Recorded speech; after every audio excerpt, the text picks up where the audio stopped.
In today's video, I'm going to teach you how to connect any TradingView indicator to Bybit step by step, 2025.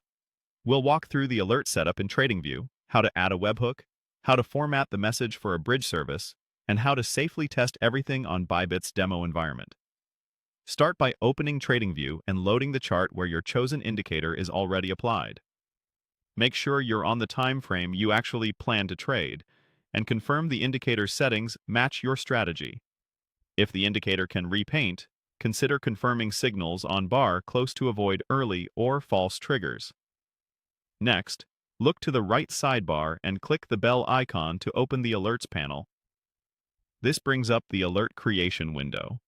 In the condition field, select your indicator and the exact event you want to act on, such as an RSI level cross or a MACD signal crossover.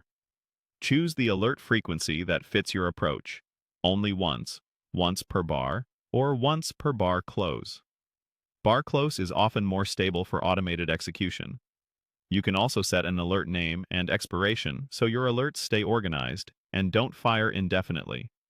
Now enable the Webhook URL option in the same window. A webhook lets TradingView send a structured message to a service that turns the alert into an order on Bybit. Copy your Bybit-compatible webhook URL from a trusted alert-to-trade bridge. These services provide a unique URL and handle the translation from TradingView alerts to Bybit orders. Follow the bridge's documentation to obtain your URL and keep it private. Paste that webhook URL into the field in TradingView. Then format the alert message exactly as the bridge requires.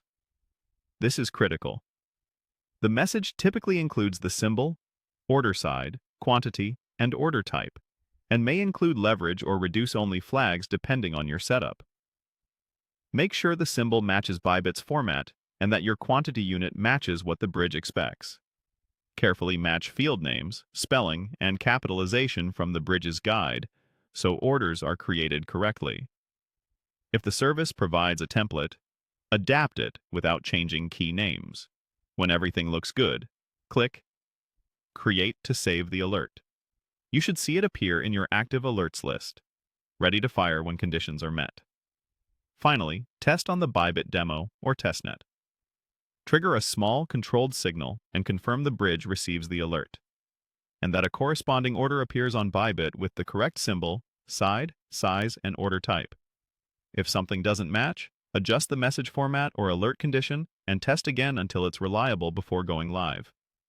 If this video helped, please like, subscribe, and share. Thanks for watching.